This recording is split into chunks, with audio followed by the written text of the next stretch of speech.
It's good to see everybody here today. We missed a lot of you last week, but it was kind of a crazy Sunday last week, wasn't it, with our weather? Yeah, yeah. But some came out, so thank you for those of you who did. I'm not feeling my best today. I've kind of been down all week. I thought I was better last night, and I got up this morning, and so so I'm just not great today, but I'm getting better, right? Every moment. So today we are in our second week of talking about the 12 powers of man. And these were not created by Charles Fillmore, but what Charles did was he took these 12 powers, and at that time he put them into more of a Christian way of thinking about them. The 12 powers are represented by the 12 disciples. There's placement in our bodies where these 12 powers are. And I've started a 12 power cape for us.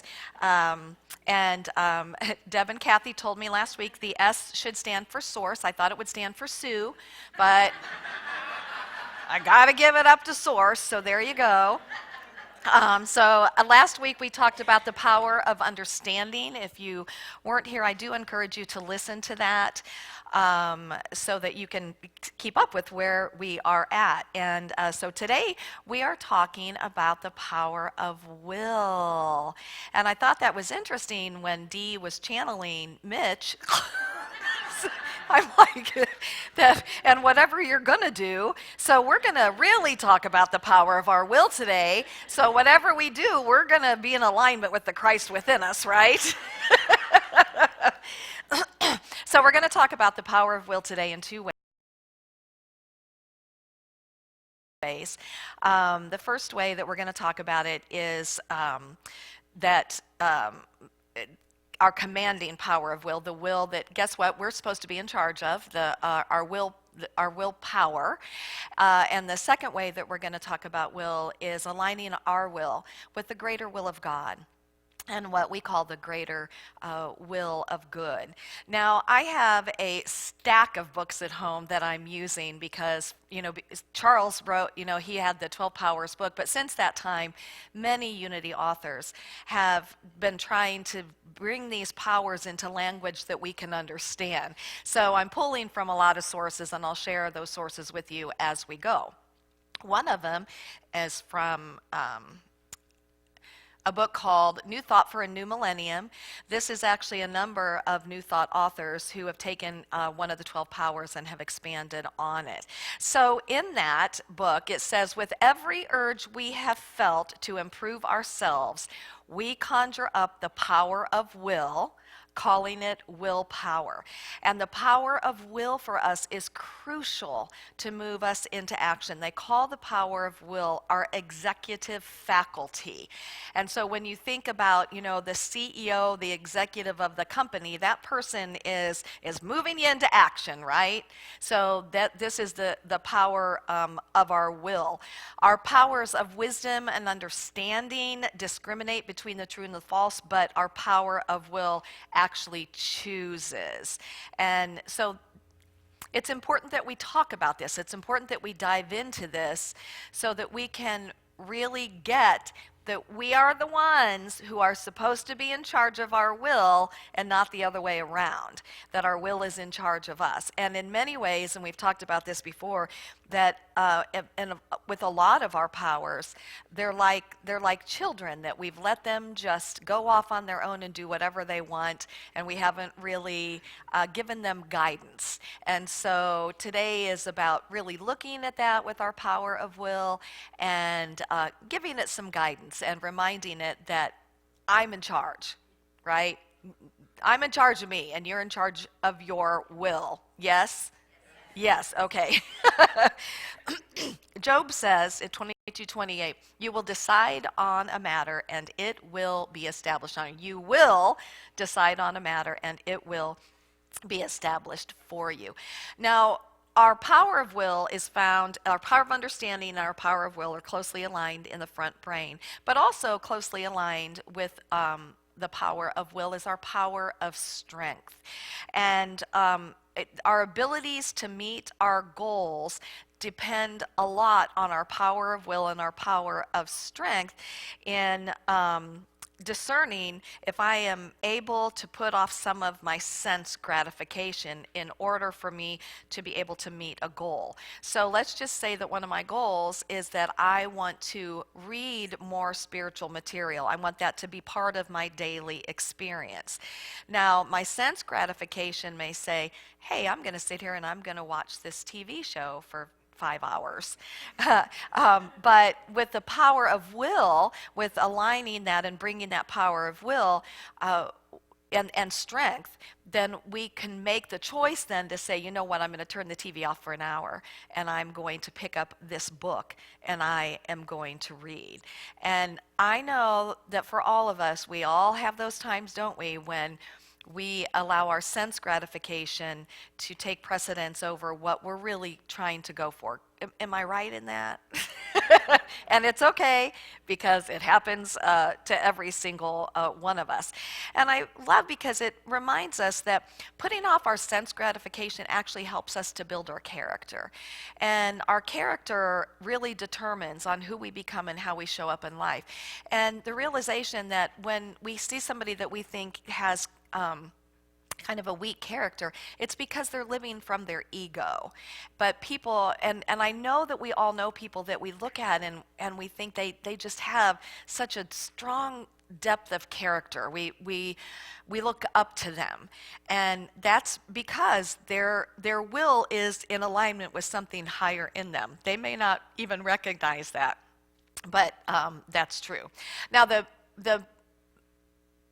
disciple that represents will is Matthew, and Matthew was a tax collector, and so he was very willful in his job.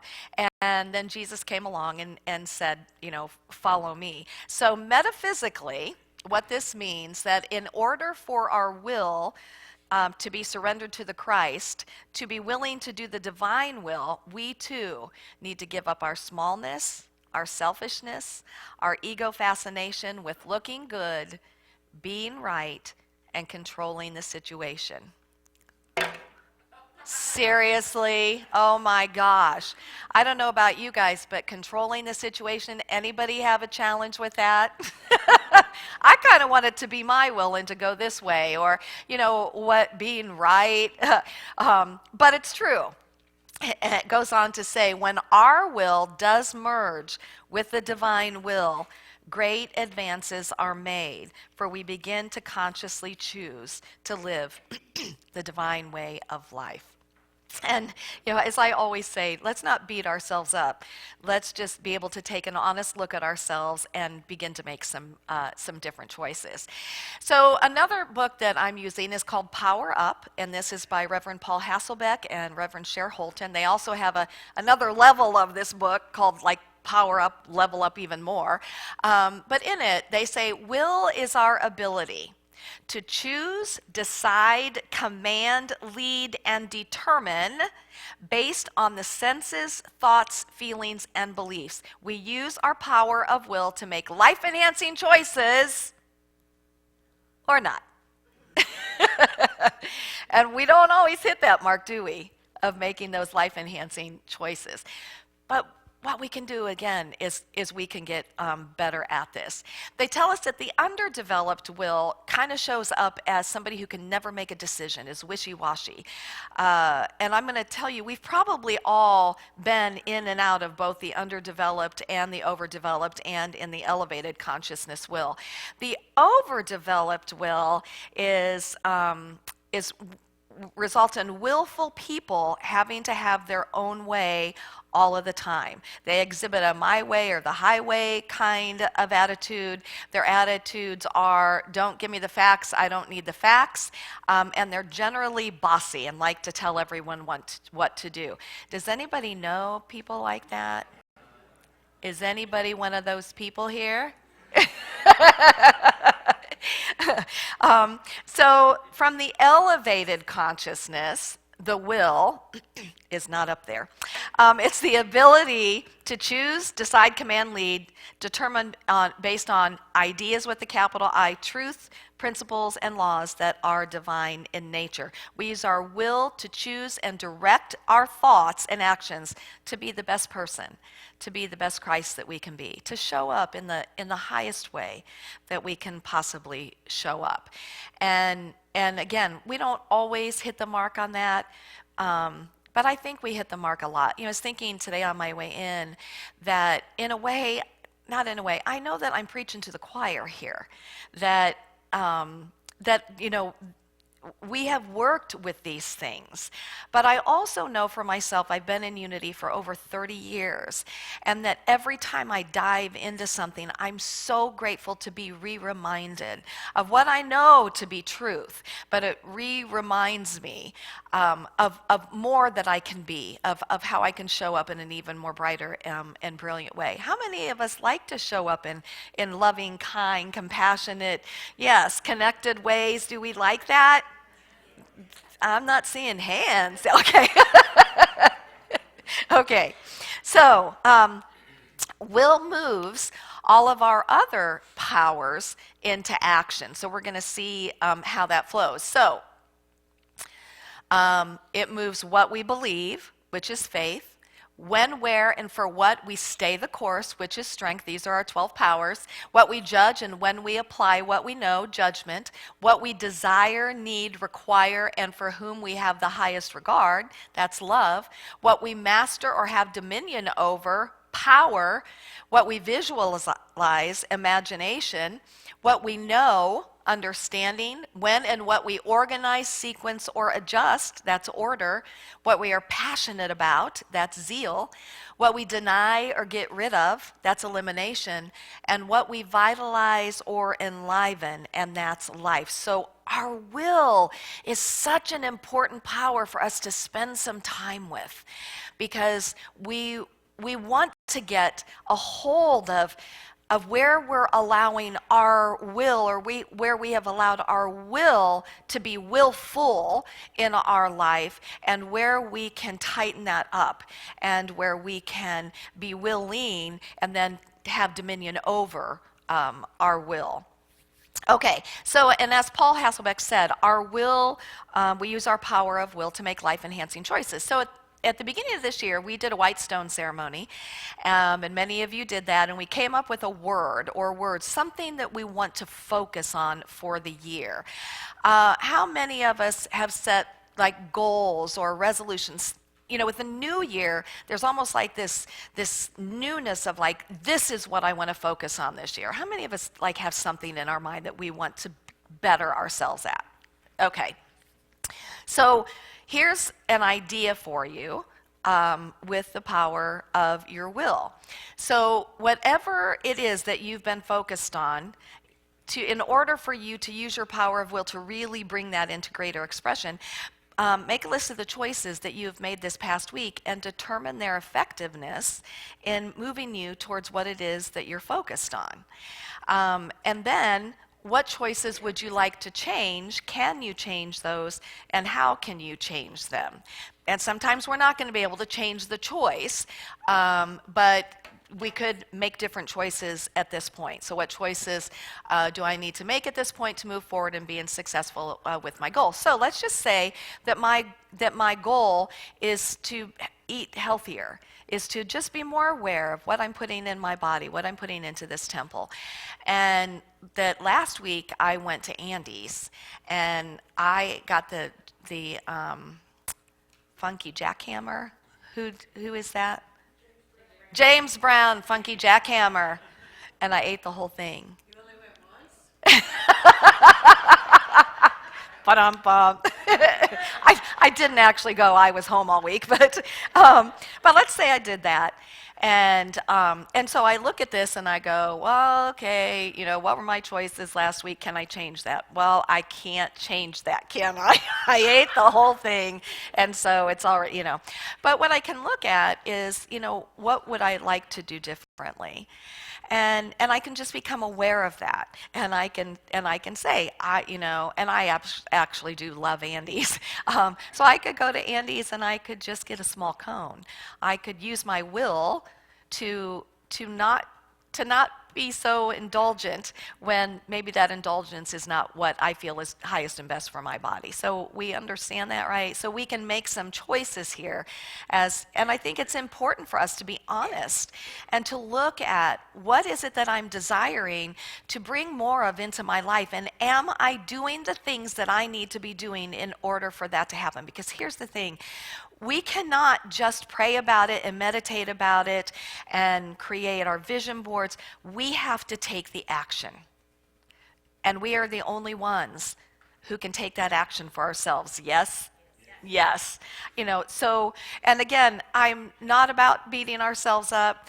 I don't think that serves a purpose, but I am about holding ourselves accountable and then making different choices.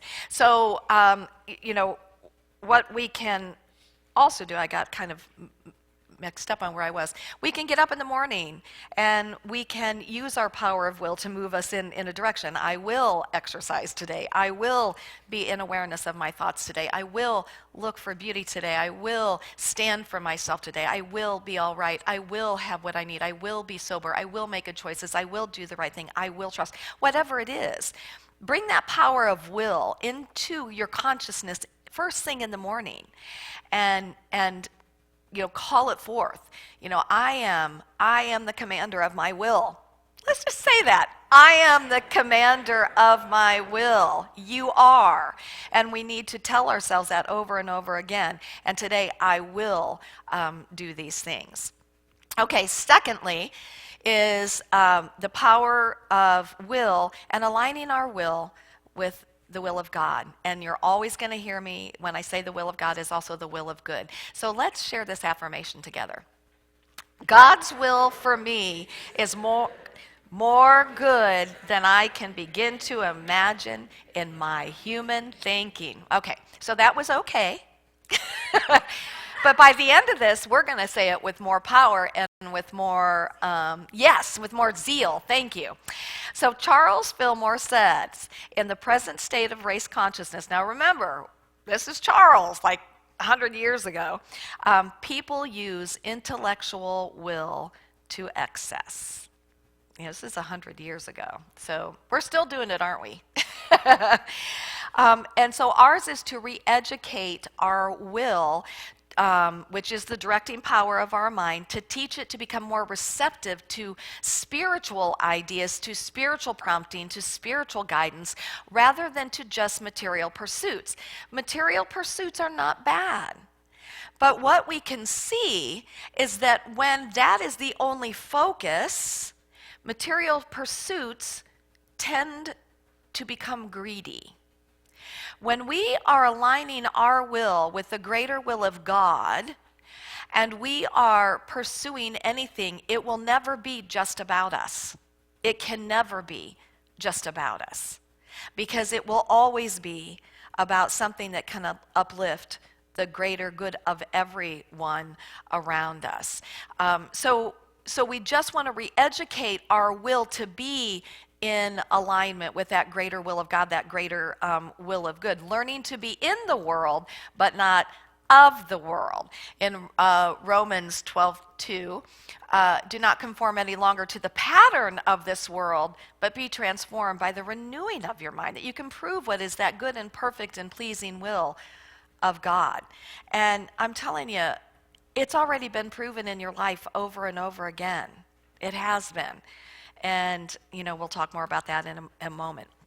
So, and I love this. The goal is to become willing to dedicate and consecrate our will to God, to God's will, and to let it be re-educated God's way, not in a predetermined way, because we have free will, but in a way that is predetermined to be the greater expression of godness, the greater expression of goodness, the greater expression of love. That is a predetermined thing. That whatever is taking place, it's all being woven into this greater tapestry of good somehow. And that's where we want to get today, is in trusting that is actually what is happening. Winifred Wilkinson, who is an old-time unity minister, said the spiritual development of this executive faculty requires much time, thought, and consecration. No matter how you try, you will not be able to say with Jesus, "Not my will, but yours be done," until you are able to believe that God's will for you is good. You may speak the words, but you can only realize the prayer when you are joyously, enthusiastically in favor of having God's good manifest in your life. And what I want to say here is that I just don't want us to throw the baby out with the bathwater with the Bible, because I know that for many people they've come in and they've just been beaten down with the Bible. But I want to tell you that Bible is filled with incredible depth of wisdom and guidance. And as Jesus said, it's seen with different eyes and it's hearing with different ears, and it's retraining our mind. I love, somebody came up to me today in between services and said, I used to have this, when I would think about Jesus, I had that blood on the cross, and that is always what would come, but I have been really working on retraining that. And now I can think of that Christ consciousness. I can think of Jesus, and that is no longer a part of it. And that's what our opportunity is with the Bible, to retrain our minds in knowing there's incredible wisdom and incredible gems of wisdom in it. So, in looking at, the will of God is always good for us. How do we align that with all of the crazy things that happen in the world around us? How do we align that the will of God is good when heinous crimes happen, when we see leaders, wherever they are, just acting out of integrity with morals and values, and, just when we look at things just in our own lives that have fallen apart, how do we, that have been so painful, how do we align that God's will for us is good when these things are happening around us? So the first thing for me is to remember that we've all been given the gift of free will. And it's a gift. And what that means is that every single one of us has free will to use our powers in whatever way we want. And a lot of times people use their free will out totally of their ego or of their woundedness. And so these atrocious things happen in our lives. And here's what I want to say to you. I'm sorry, but when a heinous crime happens, I am not going to be the one to be beside you and say, that is good. Because I think those things are horrid. They're bad. They're evil. And evil just means missing the mark, okay, over and over again. But what I will say to you, because I believe this to be true, and this is the second thing, is how can I trust? Is that I do know the moment that anything happens, because God is good, because God is love, because God is grace, God is compassion and kindness, that the moment anything happens, immediately in divine mind, it is taking whatever that is and it is weaving it into the tapestry of the greater good for all, somehow. And the reason that I know that is because I have seen people over and over and over again who have experienced some of the worst possible situations. They have risen up out of those things and they have used it for good. And we've seen it over and over and over again. And I love that when you think about a tapestry. What do we see when we see a tapestry on a wall? We see the beauty of the picture. That's all beautiful. But if you turn that tapestry around, what's it look like on the other side? Chaos. It's a mess. You would never be able to figure out what the picture is. And I like that as a metaphor for God's will. I don't think it's God's will for us to suffer or for us to have pain. I think God's will for us is good. And the sooner that we can get there, the sooner that we're going to start to be able to move in that direction of what is the good that can come out of this. And again, I go to Steve Jobs and how he said, look back to your past, connect the dots. And we've talked about this before. And you can look at some of the worst possible things in your life that have happened, and today you can go, thank God that happened. In our human mind, we cannot see it.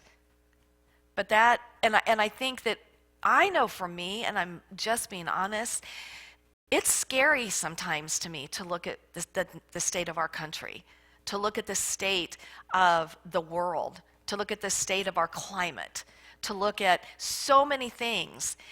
But what I have to go back to is I can't see the bigger picture. But I have to trust that all of this is happening and it's all being woven in to the tapestry of greater good. And here's the thing too, is that what we have to remember is that our media loves to sensationalize things. What is that? That's drama, that's bad things. So we're bombarded all the time with all of these negative things. But what I know to be true is that there are so many more good things happening in our country and on our planet. We're just not being bombarded with that. And that when every single one of us takes this responsibility to say, you know, I am in charge of my will, I'm going to align my will with the greater will of God, the greater will of good. I am going to be the best expression of the Christ that I can possibly be. I'm going to do my best to show up as love and compassion and kindness and connectedness and understanding. I'm going to do my best to pray for the good of all of the leaders of my country and of the world. I'm going to pray and I'm going to visualize what this would look like if we were all working together. That we never know when that tipping point is. Right now, in our human mind, it looks like we are so far away from the tipping point. In fact, Cora Fillmore, who was Charles's second wife, in 1937, she wrote, "The affairs of the world have been carried on independent of higher powers until today our civilization is approaching chaos." 1937. Here we are in 2020. It's exponentially increased, wouldn't you agree? Because we're bombarded with it. And so we have to be the ones to use our will to bring the good into the world around us, to see it, even when sometimes it's like the hardest thing to see, to claim it and to know it. Because you never know, you may be the one that is the tipping point. And so we can't put this off, and we can't think it's got to be other people doing it, and we can't think that we don't matter. Because we do. Every single one of us matters in what we're giving out, in how we're showing up, and how we're interacting with other people. And ultimately, not only in our consciousness, you guys, but we've got to put feet. We've got to take action, and we have to be a part of creating the world that we want to live in. Yes? Absolutely, absolutely. Well, there's a whole lot more that I wanted to share with you, but it's getting late. So, in closing, this week is to become awake and aware and become the master of your personal will, and to take time. And what does that mean? It means we're going to take time apart and we're going to go into that place and align our will with the greater will of God. I trust it. I know it. It is for me. So let's close with our affirmation one more time. I missed a whole lot of stuff here. So let's share this together. God's will for me is good, more good than I can begin to imagine in my human thinking, and it is so. And I say to you, namaste. I see the brilliance and the light and the beauty and the goodness in each and every one of you, and I see that exponentially increasing, and I am grateful for you. Namaste.